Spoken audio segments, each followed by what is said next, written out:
Have you ever felt a sudden heaviness during prayer? Or a strange calm descend when you go into sujood? Have you ever wondered what happens in the unseen world when a human stands before Allah and says Allahu Akbar? What if I told you that the moment you pray, beings you cannot see begin to react? That some flee in fear, some weaken, and some burn? Tonight, we're talking about something most people never think about. What jinn see when humans pray? Do they hear our recitation? Do they feel our sujood? And why does Salah weaken Shaytan so intensely? Before we begin, pause for a moment and tell me in the comments backhand index pointing down, backhand index pointing right. Where are you watching from right now? And have you ever felt something different during prayer? If you believe the unseen world is real, if you believe prayer is more than just movements, then this story is for you. Make sure you like this video, subscribe to the channel, and share it with someone who needs a reminder of how powerful Salah truly is, because what you're about to hear may change the way you pray forever. Now listen carefully, because the unseen is closer than you think. And I did not create the jinn and mankind except to worship me. Quran 51:56. The moment the words of that verse were recited somewhere on earth, the unseen world shifted. Long before humans learned to build cities, long before they learned how to write history, there existed another creation living alongside them, hidden from sight, yet bound to the same divine command. The jinn. Created from smokeless fire, they were not angels, nor were they devils by nature. They were beings of choice, capable of belief, capable of rebellion, capable of fear, hope, arrogance, and even regret. And like humans, they watched. Have you ever wondered where they live? Do they walk among us? Do they observe our homes, our nights, our prayers? On this night, in a quiet corner of the city, a single human stood alone for Salah. The lights were dim. The world outside slept. But the unseen realm was wide awake. As the man faced the Qibla and raised his hands, a ripple passed through a dimension he could not perceive.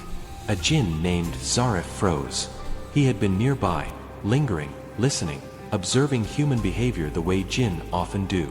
Not all jinn seek harm. Many simply watch, curious about these fragile beings made of clay who laugh, cry, forget, and yet are given something jinn envy deeply: direct nearness to Allah through prayer. When the man said Allahu Akbar, Zarif felt it instantly. Not sound, not vibration, but pressure, like an unseen weight pressing against his very essence. Have you ever asked yourself, why does prayer affect the unseen so strongly? Because prayer is not only movement. It is a declaration of loyalty. As the man began reciting Surah Al-Fatiha, each verse struck the unseen realm like a wave of light. Zarif stepped back instinctively. His form, invisible to human eyes, flickered like a flame in wind. This was not pain as humans know it. It was exposure. Jinn thrive in spaces humans neglect: silence without remembrance, homes without Qur'an, hearts without protection. But prayer tears through those shadows. Zarif had felt this before. Years ago. Briefly. But never like this. When the man went into ruku, the atmosphere thickened. Angels descended. Not one or two, but ranks, as promised in Revelation. The unseen filled with order, light, and authority. Zarif remembered the old warnings whispered among his kind. Stay away from places of Salah. Do not linger near sujood. Prayer burns the rebellious. Still, curiosity kept him rooted. Then came sujood.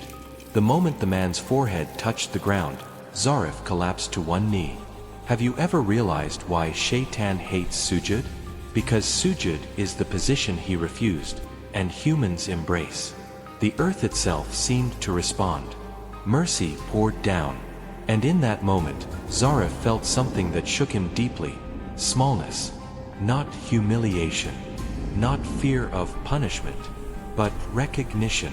This human, weak, forgetful, prone to mistakes, was connected to something infinitely greater. Zarif's mind drifted back to ancient memories. Before the heavens were sealed. Before meteors chased listening jinn from the sky. Before revelation descended upon humanity. We used to sit in positions to hear, the Jinn used to say. But now whoever listens finds a burning flame waiting. Something had changed in the universe, and humans stood at the center of it. As the man completed his prayer and whispered his final salam, the pressure eased. The light softened. The angels withdrew. But Zarif did not leave. He watched as the man remained seated, quietly making dua, unaware that his whispered pleas were being carried upward, crossing realms no jinn could breach. For the first time in his long existence, Zarif felt envy, not of wealth, not of power, but of access. Why are they given this, and we are not? Why does their prayer shake us? Why does it weaken those who rebel? Zarif did not yet know that this prayer would mark the beginning of a trial, not just for the human, but for the unseen watching him. Because others had noticed too, and not all of them would watch in silence. Some would whisper, some would resist, and some would attack.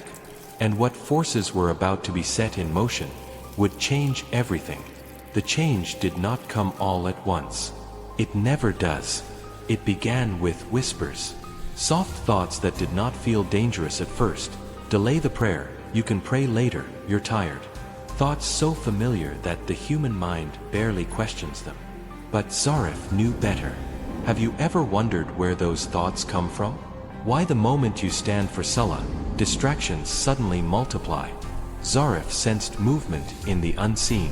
Others were gathering, not curious observers like him, but those who fed on neglect and weakness. Among them was Qarn, a jinn hardened by defiance, one who had long pledged loyalty to Shaytan. Qarn did not fear prayer. He hated it, because prayer weakens the very influence he relies on. That night, as the human prepared for sleep, the atmosphere thickened again. The room felt heavy, the air cold without reason. Qarn drew closer, whispering doubt into the edges of the man's thoughts. What dark secrets hide behind the whispers in the night? The secret is this: they enter where remembrance fades. But the human did something unexpected. Before lying down, he recited Ayat al-Kursi. The unseen reacted instantly. A barrier rose, not visible, not physical, yet absolute. Zarif felt it like a wall of light. Qarn slammed against it and recoiled. The words echoed with authority. Allah, there is no deity except Him, the ever-living, the sustainer of all. Zarif remembered the ancient narration whispered among the jinn, a truth even Shaytan could not deny. The Prophet taught that whoever recites Ayat al-Kursi at night will have a guardian from Allah, and no devil can approach him until morning. Sahih al-Bukhari. Could words truly overpower beings made of fire? Qarn growled in frustration. His influence weakened, but he did not retreat entirely. Instead, he waited. Days passed. The human continued praying. Not perfectly, sometimes distracted, sometimes rushed, yet consistently. And consistency is what frightens the unseen the most. Have you noticed how Shaytan doesn't aim for disbelief first? He aims for delay, for neglect, for one missed prayer. When whispers failed, Qarn escalated. The human began waking with anxiety, sudden fear with no cause, a heaviness in the chest during sleep, dreams that felt too real. Zarif watched helplessly. How does one fight an enemy unseen yet deeply felt? With what the unseen cannot tolerate, the Qur'an spoken aloud. One evening, sensing something was wrong, the human recited Surah al-Baqarah in his home. The unseen realm convulsed. Qarn screamed, not in pain, but in defeat.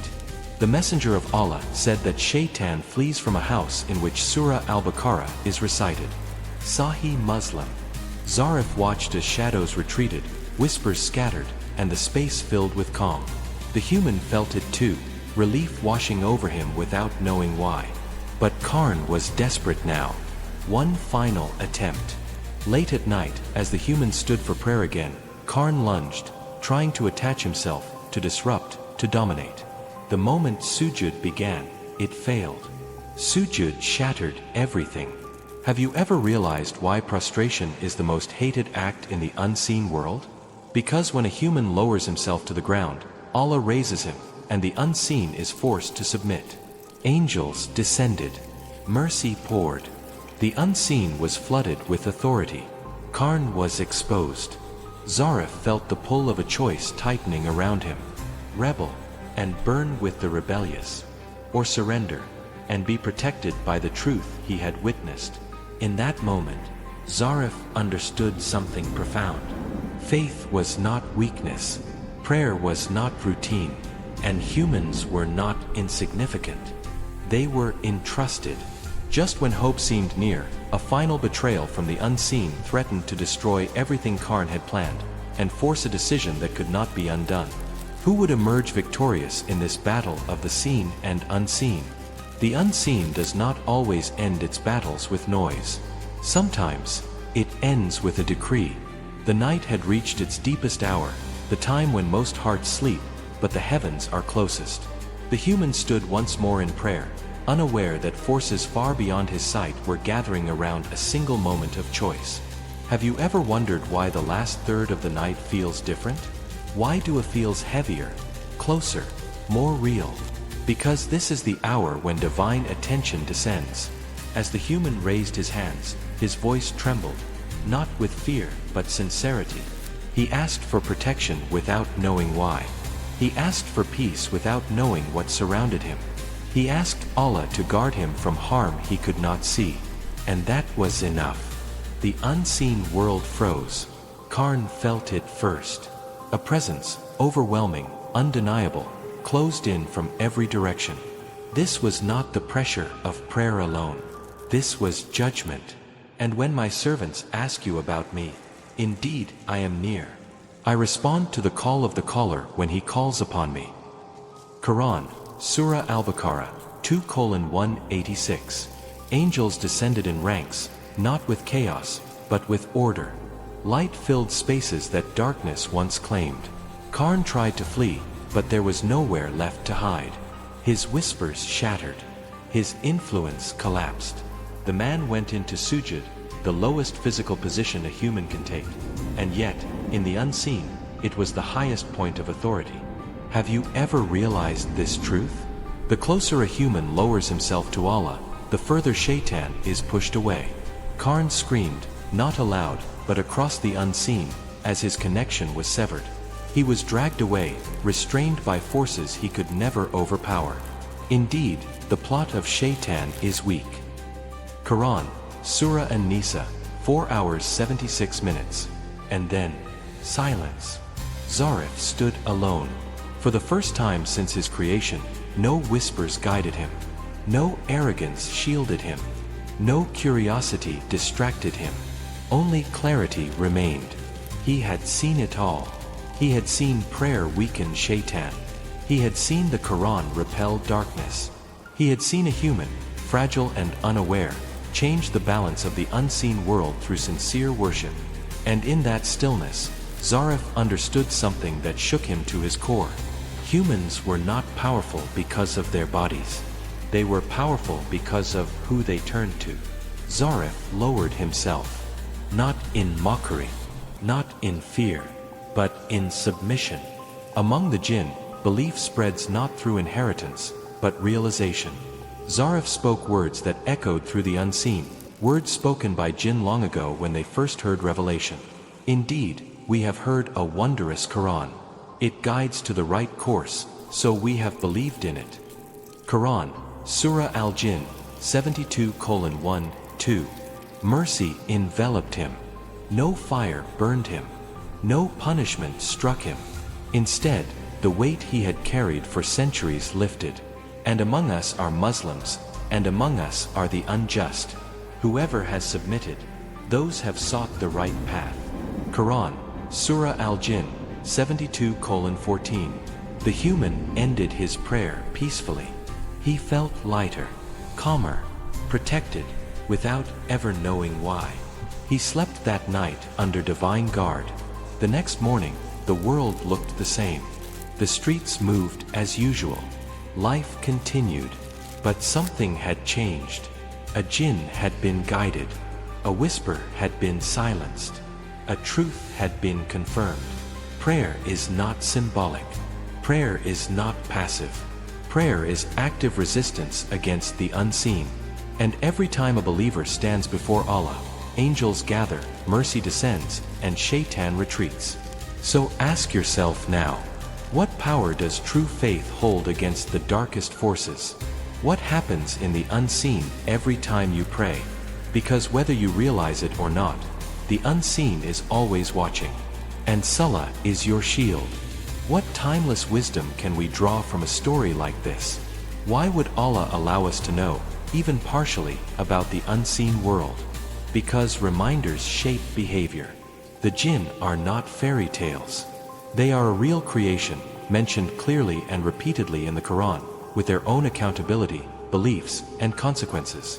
Some believe, some rebel, some whisper, some flee, and their interaction with humans is not random. It follows spiritual laws. One of the greatest misunderstandings today is this: people fear jinn, but neglect prayer. Yet the story you've just heard reveals a reality many have forgotten. Backhand index pointing right: jinn fear sincere prayer more than humans fear jinn. Black magic, evil eye, whispers, unexplained fear. These things gain power only where remembrance is weak. Shaytan and rebellious jinn do not break doors. They wait for them to be left open. And what closes those doors? Salah, Qur'an, dhikr, sujood. This is why the Prophet taught us protection not through rituals of fear, but through acts of worship. Ayat al-Kursi before sleep. Surah al-Baqarah in our homes. Morning and evening adhkar. Consistency in prayer. Not because these are symbolic, but because they actively shape the unseen environment around us. Think about this for a moment. Every time you delay prayer, the unseen draws closer. Every time you stand for prayer, the unseen steps back. Every sujood is a declaration, I submit, where Shaytan refused. And that declaration echoes far beyond what your eyes can see. Modern life has distracted us. We explain everything away. Anxiety becomes stress. Fear becomes overthinking. Spiritual heaviness becomes fatigue. And sometimes, yes, there are medical reasons, but sometimes the heart knows. And Allah has already given us the cure. The lesson is not to become obsessed with jinn. The lesson is to become consistent with Allah. Because the strongest protection is not knowing about the unseen. It is being connected to the one who controls it. So ask yourself now, honestly, what would change if you guarded your prayers the way you guard your valuables? What would happen in your life if you treated Salah as a shield, not a chore? What unseen battles might already be ending because you chose to bow your head? In a world full of seen and unseen challenges, the path is not hidden. It has always been the same.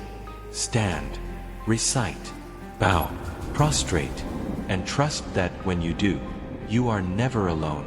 Let this story be a reminder. Let it be a warning. And let it be a comfort. Because while the unseen may watch, Allah is always closer.